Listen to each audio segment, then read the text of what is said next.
ऐतिहासिक अमरावती जिल्हा वकील संघाच्या निवडणुकीचे आयोजन येत्या 29 मार्चला करण्यात आले आहे।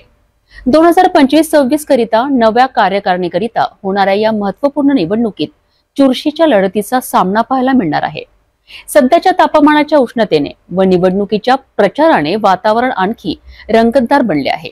ज्या प्रकारे उमेदवार वकील मतदार सदस्यांशी संवाद साधत आहेत, त्यातून या निवडणुकीची गोडी अधिक वाढली आहे। अमरावती जिल्हा वकील संघाच्या आगामी निवडणुकीत कोणाची पारडी जड राहणार आहे हे बघणे नक्कीच महत्त्वाचे आहे। आगामी अमरावती जिल्हा वकील संघ निवडणुकीत चुरशीच्या लढतीचा सामना दिसून येत आहे।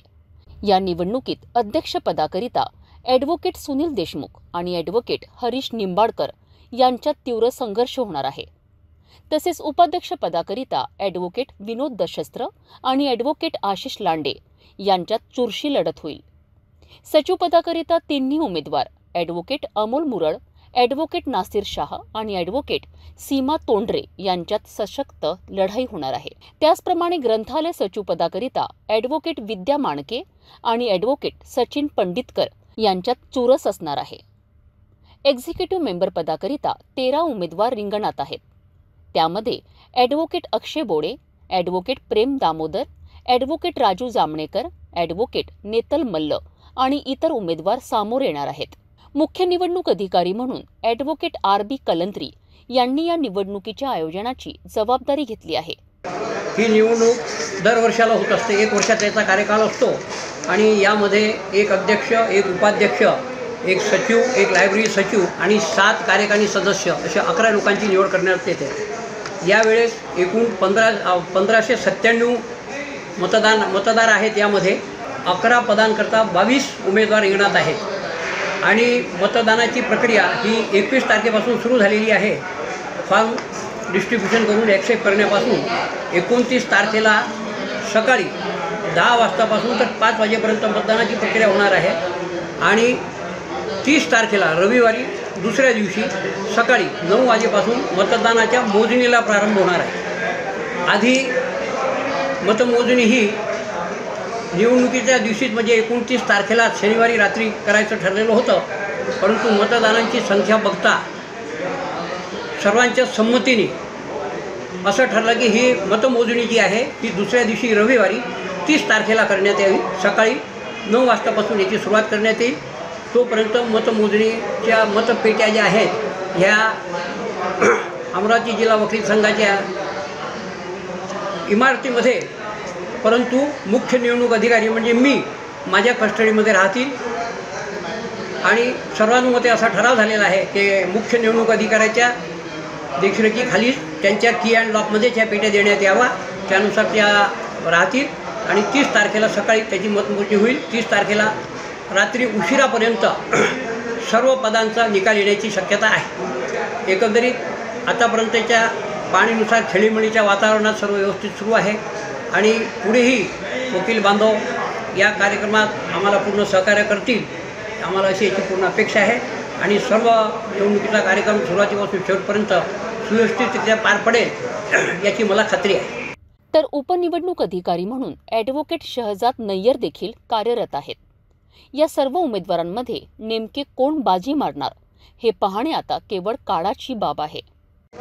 मी ॲडव्होकेट सुनील देशमुख अमरावती जिल्हा वकील संघाच्या येणाऱ्या निवडणुकीमध्ये अध्यक्षपदाचा उमेदवार आहे। माझी उमेदवारी विशेषतः काही कारणांकरता आहे, जसं की अमरावती जिल्हा वकील संघामध्ये महिला वकिलांची संख्या खूप वाढलेली आहे। आज 550-600 महिला रेग्युलर कोर्टामध्ये येणाऱ्या आहेत। त्यामुळे सर्वप्रथम वकील संघाच्या कार्यकारिणीमध्ये महिलांकरता एक उपाध्यक्षाची पद राखीव ठेवणे, त्यानंतर त्यांच्यासाठी सेपरेट बाथरूमची व्यवस्था करून देणे, त्यांना चांगल्या वॉशरूमची व्यवस्था करून देणे, लंच बॉक्स खाण्याकरता त्यांना चांगली व्यवस्था करून देणे। ज्या महिला वकिलांचे लहान मुलं आहेत त्यांच्याकरता एक बालसंगोपनाची रूम इथे अवेलेबल करून देणे। अमरावती जिल्हा वकील संघामध्ये ज्युनियरची संख्या खूप मोठ्या प्रमाणात वाढलेली आहे। त्या ज्युनियर वकिलांना कोर्टामध्ये यथोचित सन्मान भेटेल, त्यांना ऑफिसर ऑफ द कोर्ट म्हणून ट्रीट केलं जाईल।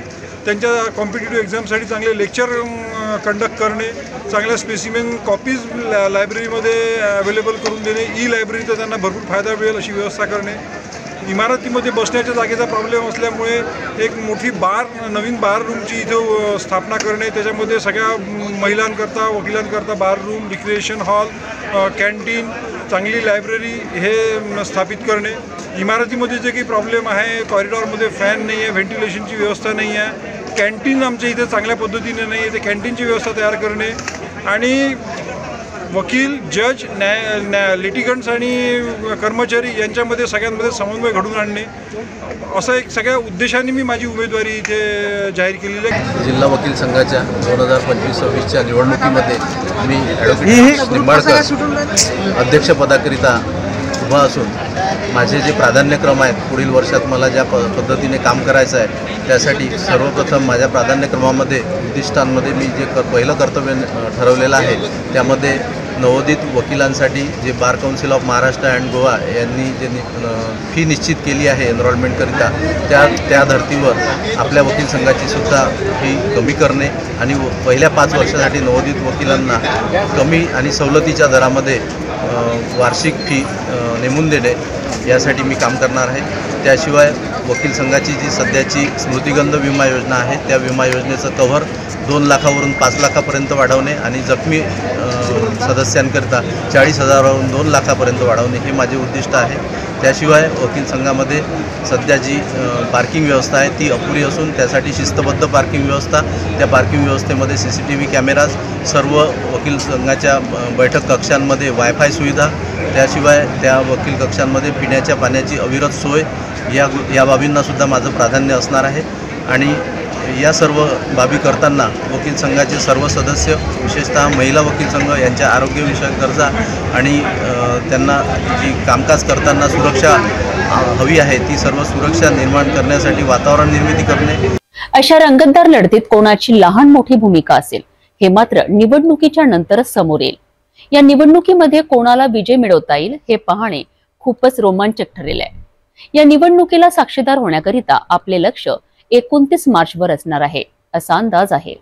निवडणूक प्रचाराच्या या रंगतदार टप्प्यावर उमेदवार व वकील सदस्य एकमेकांशी संवाद साधत एकसंघ प्रगतीकडे वाटचाल करीत आहेत.